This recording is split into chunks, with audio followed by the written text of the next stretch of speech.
우리나라는 이 기념일이 참 많은 것 같습니다. 국가가 정한 뭐 기념일도 많지만 이 인간 사회에서 특별히 남녀 사이에서도 정한 기념일이 참 많은 것 같아요. 부부 사이에는 결혼기념일이 대표적이죠. 결혼기념일도 이렇게 보면 초기에는 잘 지켜요. 그죠? 결혼 1년차, 2년차 이렇게 잘 지키다가 시간이 지나면은 흐지부지 돼버리잖아요.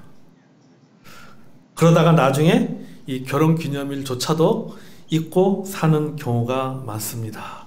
그렇지 않나요?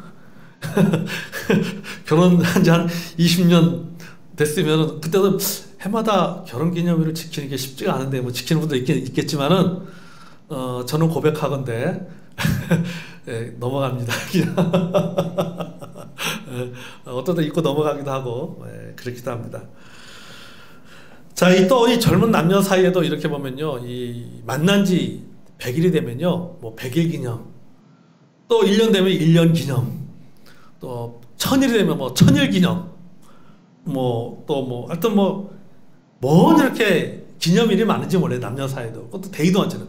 무슨 발렌타인데이, 무슨 화이트데이, 뭐 데이 해가지고 얼마나 데이가 많으면 술 이름도 데이가 있습니까? 그렇죠? 이렇게 데이도 참 많아요. 그러니까 이 무슨 데이 하면서 이렇게 그 챙겨야 될 기념일이 참 많은 것 같아요. 근데 문제는 뭐냐면은 무슨 데이, 무슨 기념일이 되면요, 사실은요, 여자들보다는 남자들이 피곤합니다. 주로 남자들이 다 챙겨야 되는 경우들이 상당히 많이 있어요. 그래서 무슨 기념일 되면요, 남자들은 두렵습니다. 일단 주머니에 돈이 나가기 때문에 좀 부담스럽고 두려운 마음들이 있지요. 그 심리학에 따르면요, 이 기념일은 타인과 함께 그 과정을 공유하고 어떤 정서를 함께 느끼며 즐기는 것이라고 심리학적으로 그렇게 정의해놨습니다. 그러니까 뭐냐면 기념일이라는 것이 뭐냐면 함께 느끼는 감정이다. 기념일이 그런 의미가 있다라고 하는 거죠. 즉 뭐냐면 사랑과 관계에서의 기념일은 뭐냐면 애착의식을 갖는 날이다 라고 하는 것입니다. 그러니까 평상시에 서로가 서로에 대해서 관심이 없다가 평상시에 서로가 어떤 것에 같이 함께 했던 그 일, 그 사건, 그때의 그 감정을 서로 모르고 있다가 이런 기념일일 때 그때 그 감정을 같이 느끼면서 서로 더 애착을 느끼는 그런 의식을 갖는 그 효과가 있는 것이 바로 기념일이다 라고 심리학에서는 그렇게 이야기합니다.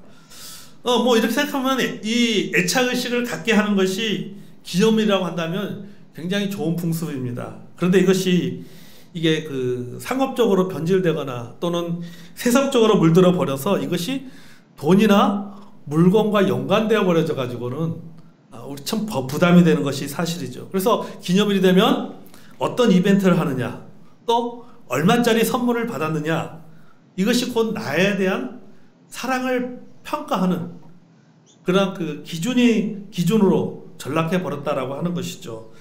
그래서 이렇게 돼 보니까는 기념일이라고 하는 것이 즐거운 날이 아니라 무슨 날이에요? 이 피곤한 날이 되는 것이죠. 여러분, 세상의 기념일은요, 이렇게 바뀌어 버렸습니다. 세속적이 되어버리고 세상적이 되어버렸습니다. 그러나 여러분, 주의 만찬은 다릅니다. 주의 만찬도 기념일이잖아요. 주님께서 우리의 죄를 대속하기 위해서 고난당하시고 죽으신 날을 기념하면서 다시 한번 나와 주님과의 애착의식을 다시 한번 기억하는 날이 바로 주의 만찬입니다. 아멘. 자, 우리가 주의 만찬을 통해서 우리가 갖는 애착의식은 세 가지입니다. 첫째는 우리를 향한 주님의 사랑입니다. 우리를 향한 주님의 애착을 우리가 다시 한번 기억하는 것이 주의 만찬이죠. 둘째는 주님을 향한 우리의 사랑입니다. 내가 주님에 대해서 어떤 애착의식을 갖고 있는가를 다시 한번 확인하고 그 애착의식을 다시 한번 높이는 그것이 바로 주의 만찬입니다. 셋째는 뭐냐면요, 형제와 자매를 향한 서로의 사랑입니다. 형제와 자매가 서로가 서로를 향한, 지체가 서로를 향해서 서로의 사랑을, 그 애착을 다시 한번 느끼고 다시 한번 그것을 기억하는 날이 바로 주의 만찬입니다. 그러니까는 주의 만찬도 기념이래요. 애착의식을 고취하는 기념일입니다. 주님이 우리를 향한 애착, 우리가 주님을 향한 애착, 그리고 성도 간에 서로 사랑하는 그 애착을 갖는, 그 애착을 공유하고 함께 느끼는 것이 바로 주의 만찬입니다. 아멘. 자, 우리가 지난 2주 동안 이 주의 만찬을 제대로 알기를 나눴습니다. 여러분은 무엇을 2주 동안 주의 만찬의 말씀들을 우리 들으면서 여러분 무엇을 알게 되었는지 모르겠지만, 적어도 이 주의 만찬의 성경적 의미를 다시 한번 깨닫고 우리가 앞으로 주의 만찬에 임할 때 어떠한 마음으로 임해야 되는지, 또 좀 더 거룩하고 또 좀 더 성숙한 마음으로 임하는 기회가 되기를 기도합니다. 아멘. 저는 2주 동안 주의 만찬의 말씀을 우리 성도들과 나누면서 저는 참 많은 은혜를 받았어요. 다시 한번 이 주의 만찬에서 참 깊이 있게 생각해 볼 수 있는 그런 기회가 되었습니다. 우리 성도들에도 그런 기회가 되기를 또 기도합니다. 자, 오늘은 세 번째입니다. 오늘은 주의 만찬 제대로 실천하기입니다. 2주 동안 우리가 주의 만찬 제대로 알기를 배웠다면 오늘은 주의 만찬 제대로 실천하기입니다. 자, 우리가 주의 만찬을 제대로 알았다면 이제 우리가 생활 속에서 주의 만찬을 제대로 실천해야 된다라고 하는 것입니다. 자, 첫째는 뭐냐면요, 복음 전하기입니다. 우리가 주의 만찬을 제대로 실천하기 위해서는 첫째는 복음 전하기예요. 26절을 보겠습니다. 자, 너희가 이 떡을 먹으며, 같이 읽을까요? 시작. 너희가 이 떡을 먹으며 이 잔을 마실 때마다 주의 죽으심을 그가 오실 때까지 전하는 것이니라. 아멘. 여기 보십시오. 주의 죽으심을 그가 오실 때까지 전하는 것이다. 죽으심과 재림에 대해서 말하고 있습니다. 자, 여러분, 죽으심과 재림이 곧 뭡니까? 그것이 바로 복음이에요. 복음. 복음이 무엇입니까? 예수님의 죽으심이 복음입니다. 예수님께서 나의 죄를 대신하여서 십자가에 달려 죽으신 사실이 복음이에요. 내가 치러야 될 죄의 값을 대신 치르시고 구원받을 수 있는 기회를 주신 사실이, 이것이 복음입니다. 또 복음이 무엇입니까? 예수님의 부활이 복음입니다. 아멘. 예수님의 부활이 복음이에요. 자, 여러분, 주의 오실 때까지 기념하는 것이다, 주의 오실 때까지 전하는 것이라고 했잖아요. 그럼 이걸 뭘 말할까? 주님의 재림을 말합니다. 주님의 재림을 말하고 있다는 것은 죽으신 예수님께서 다시 살아나신 것이 복음이라고 했잖아요. 죽으신 분이 오신다는 것은 다시 사셨다라고 하는, 다시 말해서 부활하셨다라고 하는 것을 전제로 하고 있는 거예요. 부활하지 못한 분이 어떻게 다시 오실 수 있겠습니까? 부활했기 때문에 다시 오실 수가 있는 거죠. 예수님이 죽으신 지 사흘 만에 하나님의 능력으로 다시 살아나셨습니다. 그래서 부활은 우리 믿음의 근거가 되고 속죄의 근거가 되고 영생의 소망을 가지는 근거가 되는 것입니다. 그게 복음이잖아요. 복음이 또 무엇입니까? 예수님의 재림이 복음이에요. 그러니까 예수님이 나의 죄를 십자가에 달려 죽으심이 복음이고, 예수님께서 죽으신 예수님이 다시 살아나신 것이 복음이고, 살아나신 주님께서 다시 우리를 위해서 승천하셨다가 다시 이 땅에 다시 오신, 재림하는 것이 뭐예요? 이게 바로 복음입니다. 아멘. 죽으시고 부활하시고 승천하신 예수님께서 다시 이 땅에 오십니다. 그때는 뭐로 오시느냐? 만왕의 왕으로 오신다. 성경은 만주의 주로 오신다, 이렇게 말씀하고 있습니다. 그때는, 다시 오실 때는 예수님께서 첫 번째 오실 때, 즉 예수님의 초림은 구원자로 오셨지만은 두 번째로 오실 때 예수님의 재림은 구원자로 오시는 것이 아니라 예수님은 심판주로 오신다. 심판주로 오신다. 불신자는 형벌의 심판이 있고, 구원받은 자는 상에 대한 심판을 하시는 심판주로 오신다는 겁니다. 아멘. 여러분은 금요일날 성경 공부를 하면서 뭘 느끼는지 모르겠어요. 저는 금요일날 여러분 성도들 성경 공부하면서 지옥에 관한 우리 3주 공부했잖아요. 지옥에 대해서 공부하고, 이번 주부터 저희들이 천국에 대해서 공부를 하겠지만은, 여러분, 저는 지옥에 대한 공부하면서 두렵고 무섭고 떨리기보다는요, 소망을 갖게 됐어요. 하나님 앞에 감사하게 됐어요. 야, 지옥이라고 하는 것이 이렇게 무서운 것이구나. 제가 우리 교회에서 이렇게 말씀을 전해 오신 적 있죠. 인천에 있는 주안의 교회 목사님하고 이제 통화하면서, 제가 금요일날 저녁에 우리 교회 이렇게 성경 공부를 하고 있다라고 얘기하면서, 요새는 이 지옥에 대해서 공부를 하고 있는데, 내가 지옥에 대한 말씀을 성도들과 나누면서 내가 참 많이 은혜를 받는다라고 이야기했어요. 그러면서 우리가 사실 신학교에서는 지옥에 대해서 공부를 그냥 지옥에서 간단하게 공부하지 지옥에 대해서 그렇게 깊이 있게 공부를 하지는 않는데, 이번에 나도 이 성도들과 말씀을 나누기 위해서 지옥에 관한 말씀들을 준비하고 연구하면서 참 이 지옥에 대해서 좀 확실하게 개념을 잡는 그런 기회가 되었다. 그래서 나는 그것이 너무너무 은혜가 되고 너무너무 좋았다라고 얘기했어요. 저뿐만 아니라 우리 성도님들에게도 그런 좋은 기회가 되었길 주의 이름으로 진짜 기도합니다. 아멘. 자, 여러분, 지옥이라고 하는 것은 누군가에게는 굉장히 두려운 일이에요. 예수 믿지 않는 사람, 구원받지 못하는 사람에게는 여러분이 지옥이라고 하는 것이 굉장히 두려움의 소식입니다. 왜요? 예수님께서 이 땅에 오셔서 심판주로 오신 예수님께서 예수 믿지 않은 사람, 구원받지 못한 사람은 다 심판받고 어디로 가는 거예요? 지옥에 가는 거란 말이죠. 그러니까 그들에게는 예수님의 재림이 두려운 소식입니다. 그들에게 예수님의 재림은 복음이 아니에요. 복음이 아니라 절망적인 소식입니다. 하지만은 예수 믿고 구원받은 성도들에게 예수님의 재림은 뭡니까? 그것은 두려움의 소식이 아니라 말 그대로 복음이죠. 기쁜 소식이잖아요. 여러분 한번 생각해 보세요. 초대교회 성도들은요, 굉장한 어려움을 겪고 있습니다. 예수님을 믿는다는 이유 때문에 많은 핍박을 받고 있어요. 일부는 핍박을 피해서 지하 동굴로 들어가고 지하 묘지라고 하는 카타콤에 들어가서 생활합니다. 일부는 또 신앙생활하다가 붙잡혀가지고 화형당하기도 하고 사형당하기도 하고 사자박 맹수의 먹이가 되기도 하고 원형 경기장에 끌려가기도 하고 참수를 당하기도 하고 그런 어려운 시기입니다. 자, 그런 어려운 시기에 그들의 소망은 무엇입니까? 하나밖에 없어요. 예수님의 재림이잖아요. 그래서 요한계시록 맨 마지막 장에 뭐라나, 마라나타, 주 예수여 어서 오시옵소서. 그들에게 예수님의 재림은 복음이에요. 복음. 왜? 예수님이 재림해야지 자신들이 뭔가 이 어려운 고난의 세계에서, 고난의 세상에서 벗어날 수가 있기 때문이죠. 그저 누군가에게는 그 예수님을 믿는 사람들을 핍박하는 사람들에게 예수님의 재림은 복음이 아니라 무슨 소식이요? 두려운 소식인 것이죠. 저와 여러분에게 예수님의 재림은 복음입니다. 아멘. 왜요? 우리는 구원받은 하나님의 자녀이기 때문이에요. 그러므로 여러분, 우리는 주의 만찬할 때마다 다시 한번 이 사실을 기억해야 돼요.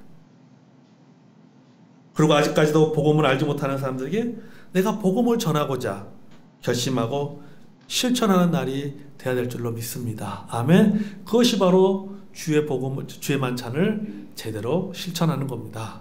자, 둘째는 자기 점검하기.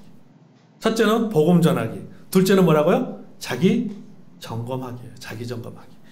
여러분 27절에서 29절을 보겠습니다. 27절, 29절인데요. 27절과 28절을 먼저 읽어볼까요? 자, 시작. 그러므로 누구든지 주의 떡이나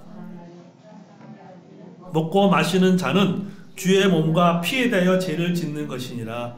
사람이 자기를 살피고 그 후에야 이 떡을 먹고 이 잔을 마실지니. 아멘. 자, 여기 보면요, 사람이 자기를 살피고 라고 이야기를 하고 있어요. 살피고 난 다음에 그 후에 뭘 해야 된다고요? 이 떡을 먹고 이 잔을 마시라. 그러니까 주의 만찬에 참여하기 전에 무엇이 선행돼야 되느냐? 자기를 살피는 것이 선행돼야 된다. 이게 바로 자기 점검이죠. 자기를 점검하는 과정이 필요하다라고 하는 것이죠. 자, 여기서 자기를 살핀다는 의미는요, 세 가지입니다. 첫째는 뭐냐면 회개하는 거예요. 내가 몸이나 마음으로 하나님의 말씀에 위배되는 행동을 한 것이 없는지, 또 하나님 앞에서 죄를 범한 것이 없는지 돌아보는 거예요. 왜냐? 우리는 주의 성전이기 때문입니다. 아멘. 주의 성전이기 때문이에요. 만약에 내가 하나님 앞에서 걸리는 부분이 있다면, 신앙적으로 걸리는 부분이 있다면 고백하고 회개해야 됩니다. 왜냐? 그렇지 않으면 주의 만찬에 참여하는 것이 곧 뭐예요? 자기 심판의 결과를 가져오기 때문이라고 말하고 있죠. 여기 보세요. 누구든지 주의 떡이나 잔을 합당치 않게 먹고 마시는 자는 주의 몸과 피에 대해 뭐 하는 것이다? 죄를 짓는 것이다 라고 이야기하고 있어요. 그러니까 네가 죄를 짓지 않기 위해서는 뭐 해야 되는 거예요? 네 자신을 살피는 것이 필요하다라는 거죠. 만약에 살펴서 하나님 앞에서 꺼리끼는 것이 있다면 먼저 하나님 앞에 회개하고 주의 만찬에 임해야 된다라고 말하고 있는 거예요. 그렇지 않으면은 뭐 하는 것이다? 죄를 짓게 되는 것이다 라고 말하고 있는 것입니다. 둘째는 믿음입니다. 믿음. 자기를 살핀다는 것은 둘째는 믿음이에요. 자, 무엇에 대한 믿음인가? 내가 예수님의 죽으심과 예수님의 부활과 예수님의 재림을 믿는지에 대한 점검인 것입니다. 주의 만찬은 단순한 의식 참여가 아닙니다. 주의 만찬은요, 믿음을 고백하고 체험하는 의식이에요. 그렇기 때문에 다시 한번 자기의 믿음을 점검하는 시간이 되어야 되는 거죠. 그래서 우리가 주의 만찬에 참여할 때마다 첫째는 뭡니까? 하나님 앞에 내 꺼리 끼는 거 없는 거지. 회개하는 것이고, 두 번째는 내가 복음, 다시 말해서 예수님의 죽으심과 예수님의 부활과 예수님의 재림에 대해서 나는 분명한 믿음을 갖고 있는지 그걸 확인하는 시간이에요. 그게 자기를 살피는 거예요. 셋째는 용서와 사랑입니다. 여러분, 주님께서 주의 만찬을 제자들과 주의 만찬을 나누시고 하신 말씀이 뭐예요? 주의 만찬 하고 난 다음에 하신 말씀이 뭡니까? 요한복음 13장 34절과 35절 말씀이에요. 주의 만찬 하고 난 다음에 예수님께 제자들에게 하신 말씀이 있습니다. 우리 찾아볼까요? 요한복음 13장 34절 35절.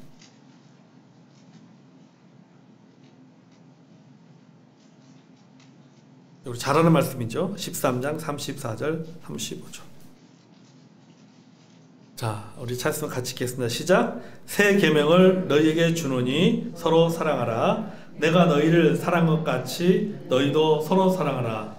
너희가 서로 사랑하면 이로써 모든 사람이 너희가 내 제자인 줄 알리라. 아멘. 자, 예수님께서 주의 만찬 하시면서 하고 난 이후에 제자들이 이 말씀 하신 거예요. 너희들이 서로 사랑하라 라고 말씀하신 겁니다. 여러분, 주의 만찬은 뭡니까? 주의 몸을 나누는 시간이잖아요. 주의 살을 나누고 주의 피를 나누는 시간입니다. 자, 주의 만찬에 내 옆에 있는 지체, 내 옆에 있는 성도는 주의 몸과 주의 피를 함께 나누는 시간이, 성도와 함께 그것을 나누는 시간이 주의 만찬입니다. 이를 통해서 우리는 뭡니까? 서로 주의 몸의 지체고 서로에게 영향을 주고받는 운명 공동체라는 것을 느끼는 거예요. 나도 주의 만찬에 참여함을 통해서 주의 살을 먹은 자입니다. 주의 피를 먹은 자예요. 내 옆에 있는 성도도 주의 살을 먹은 자요, 주의 피를 먹은 자예요. 피를 마신 자예요. 그러면은 내 옆에 있는 성도나 나는 무슨 관계입니까? 영적인 일종의 혈연 관계가 되는 거죠. 운명 공동체가 되는 거예요. 주의 몸된 교회 서로 간에 서로 지체가 되는 것입니다. 주의 몸의 지체가 되는 거예요. 그런데 서로 다투고 갈라지면은 어떤 결과가 일어나겠습니까? 주의 몸이 찢어지는 결과를 가져오게 되는 거죠. 여러분, 고린도 교회 문제가 하나 뭐예요? 분열이잖아요. 그렇죠? 내가 옳다, 네가 옳다. 서로 다투고 싸우고 갈등하고, 나는 누구 파, 난 누구 파, 난 누구 파 하면서 쫙 갈라지는 거잖아요. 자, 바울이 지금 주의 만찬을 이야기하면서 주의 만찬에서 그 의미를 말하면서 바로 이런 부분도 이야기하는 거예요. 너희들은 지체가 아니냐 말이지. 너희들이 싸우고 너희들이 갈라지면 결국은 무엇을 하는 것이냐? 주의 몸을 찢는 결과를 가져오게 된다고. 그러므로 뭡니까? 주의 만찬을 통해서 서로 용서하고 화해하고 다시 사랑하는 거예요. 자, 그래서 우리가 주의 만찬에 참여하기 전에 자기를 점검하는 겁니다. 자기를 살피는 겁니다. 세 가지를 살피는 거죠. 첫째는 뭐예요? 내가 하나님 앞에 꺼리끼는 것이 없는가? 그렇다면 회개해야 되고, 두 번째 뭐냐? 내가 예수 복음을 믿는가? 확신하는가? 그걸 점검하는 것이고, 세 번째는 내가 혹 다른 내 옆에 있는 형제를 용서하지 못한 것은 없는가? 미워하고 있지 않는가? 그런 것이 있으면은 용서하고 화해하는 것이죠. 그게 바로 주의 만찬에 임하기 전에 우리가 살펴야 될 거예요. 이런 것들을 살피지 않고 주의 만찬에 참여하는 것은 곧 뭐하는 것이다? 죄를 짓는 것이다 라고 하는 거죠.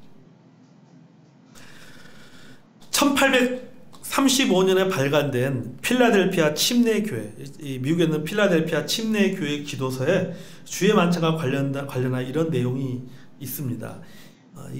이 기도서가요 1835년에 인쇄된 책이에요. 이 책 안에 이런 내용이 있어요. 주의 만찬에 관련된. 제가 읽어드릴게요. 진정으로 과거의 죄를 회개하라. 그리스도 우리 주님을 믿는 활기차고 확고부동한 믿음을 가지라. 삶을 바로잡고 모든 사람을 온전히 사랑하라. 그리하여 그 거룩한 비밀에 적합한 참여자가 된다. 그리하여야 거룩한 비밀에 적합한 참여자가 된다. 여기서 이 거룩한 비밀은 뭐냐면 주의 만찬이에요. 주의 만찬에 적합하게 참여할 수 있는 사람이 된다라고 이해하고 있는 것이죠. 그러기 위해서 앞에 뭘 해야 되는 거예요? 회개해야 되고 믿음을 가져야 되고 또 모든 사람을 온전히 사랑하는 마음이 있어야 된다 라고 말하고 있습니다. 자, 이렇게 늘 자기 점검을 강조하고 있습니다. 여러분, 우리가 앞에서 말한 것처럼 오래 살다 보면 어떤 기념일을 소홀히 하거나 잊고 살아갑니다. 그럴 수 있어요. 그러나 여러분, 기념일로서의 주의 만찬은 우리가 결코 소홀히 하거나 여러분 그 의미를 잊어서는 안 됩니다. 아멘. 좀 다른 기념일은 좀 오래 살다 보면 잊어먹고 그냥 대충 넘어갈 수 있겠지만은 주의 만찬마저도 그렇게 하면 안 된다는 거지. 내가 예수 믿고 구원받은 지 10년 되고 20년 되고 30년 되고 시간이 횟수가 많아질수록 주의 만찬이 잊어지는 의식이 되어서 안 되고 나에게 영적으로 더 다가오는 의식이 되어야 돼. 내 삶을 더 거룩하게 만들고 나의 영적인 갱신을 이루는 날이 돼야 됩니다. 아멘. 그게 바로 주의 만찬에 임하는 우리들의 모습이 돼야 됩니다. 주의 만찬을 늘 자기 갱신의 날이 돼야 됩니다. 그렇지 않으면 그날은 무슨 날이 되느냐? 성경은 경고하고 있어요. 자기 심판의 날이 된다라고 말하고 있어요. 29절 볼까요? 다시. 주의 몸을 분별하지 못하고 먹고 마시는 자는 뭐 한다고요? 자기 죄를 먹고 마시는 것이다. 자기를 살피지 않고 주의 만찬에 참여하는 것은 자신을 은혜로 이끄는 것이 아니라 마치 못 가세요. 스스로 무덤을 파는 것처럼 자신을 스스로 정죄하게 하는 것과 같다라고 하는 것입니다. 여러분, 이게 얼마나 무서운 말이에요. 자기를 살피지 않고 주의 만찬에 참여하는 사람은 마치 뭐예요? 자기 스스로 무덤을 파는 것과 똑같다라고 하는 거죠. 여러분, 그것처럼 어리석은 것이 어디 있어요? 이 말씀 보면요, 이게 주의 만찬에 우리가 참여하기 전에 자기를 살피는 것이 얼마나 중요한지를 알게 되는 거죠. 30절 볼까요? 그러므로 너희 중에 약한 자와 병든 자가 많고 잠자는 자도 적지 아니하니. 자, 주의 만찬에 잘못된 참여가 가져오는 부정적인 결과를 말해주고 있습니다. 약함, 병듦, 삶에 문제가 생기거나 병들거나 죽을 수도 있다. 바울이 무섭게 말하고 있어요. 여러분, 여기 잠자는 자도 적지 않다. 잠잔다는 게 뭐냐면은 죽음을 이야기하는 겁니다. 여러분, 이게 얼마나 무서운 말입니까? 괜히 주의 만찬에 아무 생각 없이 그냥 육신적인 생각으로 그냥 자기를 돌아보지도 않고 참여했다가는 그런 어려움을 겪을 수도 있다라고 하는 거예요. 바울이 경고하고 있는 거예요. 그러니까 여러분, 주의 만찬이 참 이게 우리가 소홀히 주의 만찬을 의식을 할 때 우리 참여하는 성도들이 우리가 소홀히 여겨서는 안 될 겁니다. 이게. 여러분, 31절 볼까요? 보세요. 우리가 우리를 살폈으면은 뭐 한다고요? 판단을 받지 아니하려니와.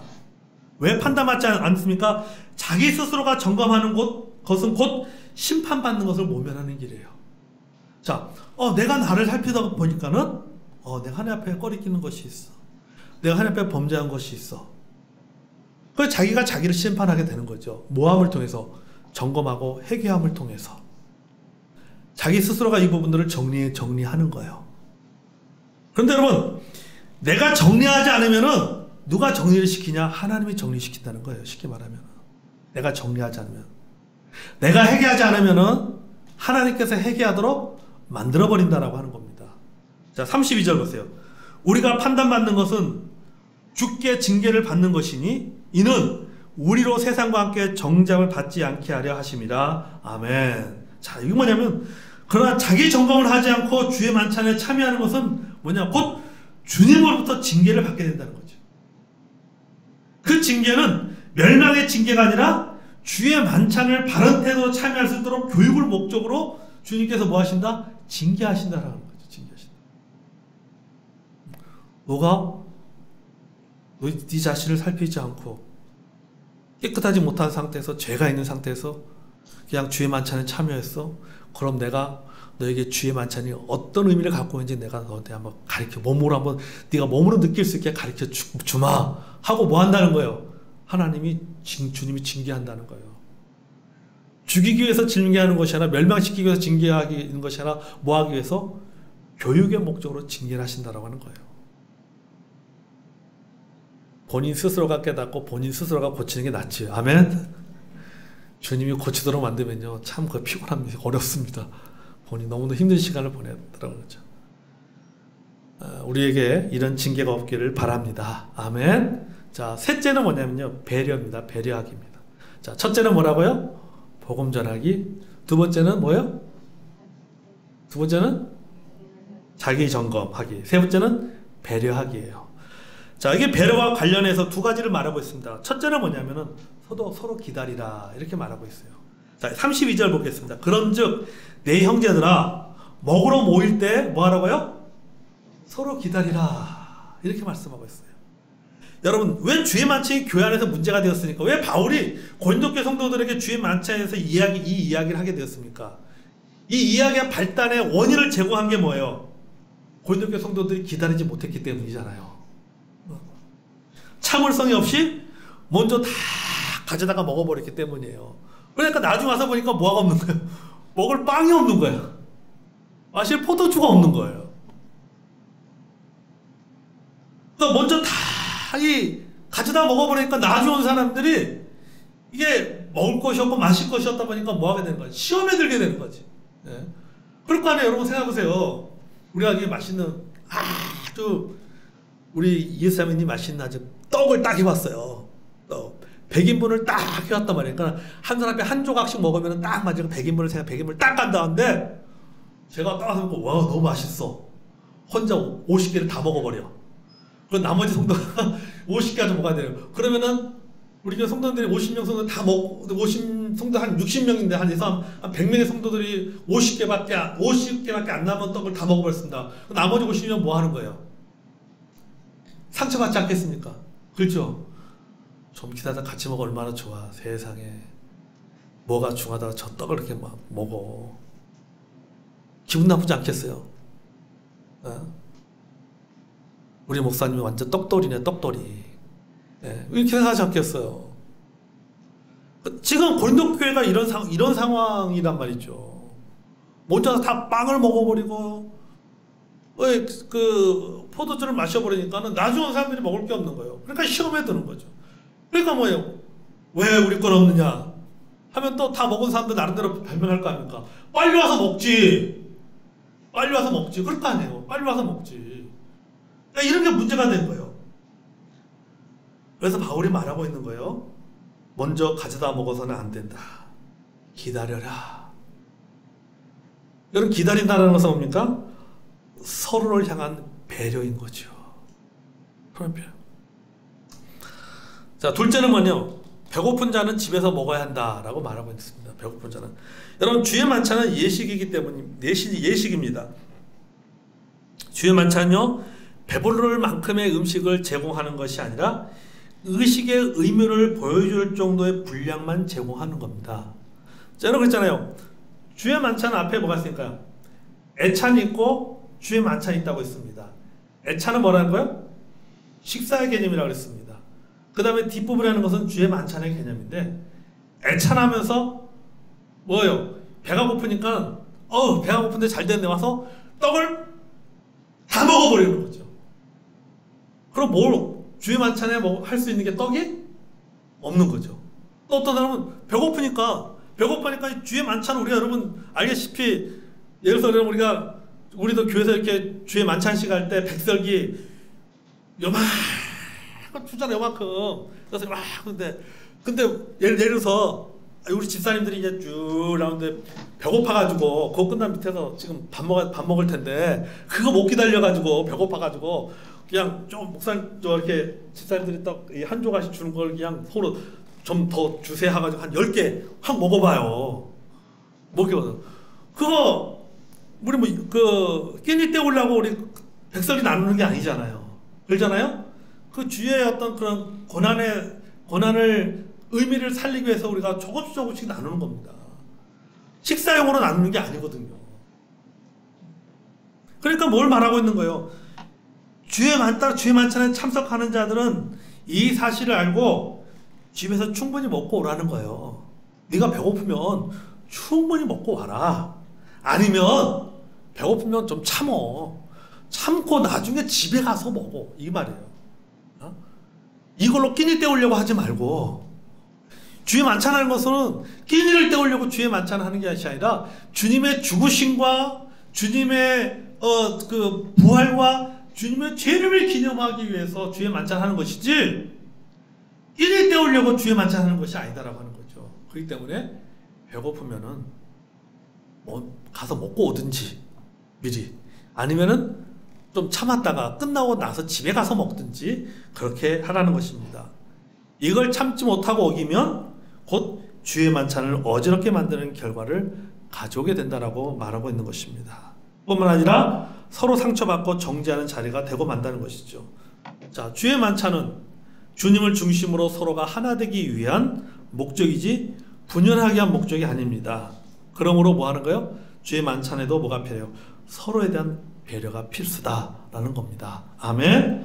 여러분 오늘날에도 우리에게 주의 만찬할 때 이런 배려가 필요해요. 자, 우리에게 필요한 배려가 무엇이겠습니까?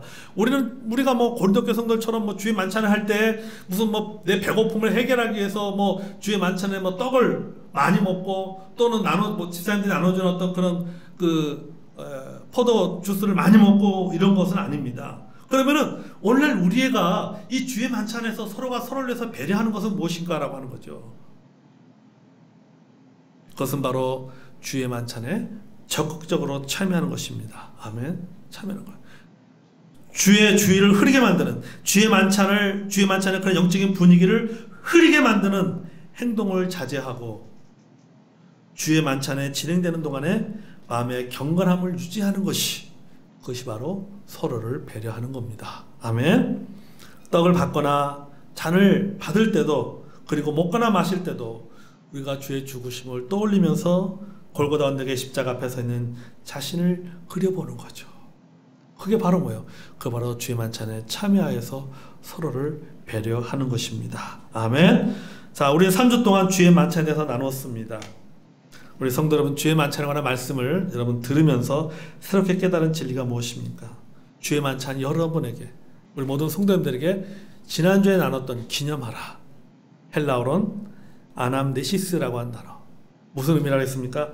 단순한 기념이 아니라 삶에 영향력을 주는, 그래서 계속해서 영적 갱신이 일어나는 주의 만찬이 되기를 주의 이름으로 또 축원하고 그렇게 기도합니다. 아멘. 사랑하는 성도 여러분, 여러분들 앞으로 우리가 주의 만찬에 참여할 때마다 여러분 우리가 이런 마음의 자세를 가지고 주의 만찬에 참여하는 저 여러분이 되기를 원합니다. 아멘.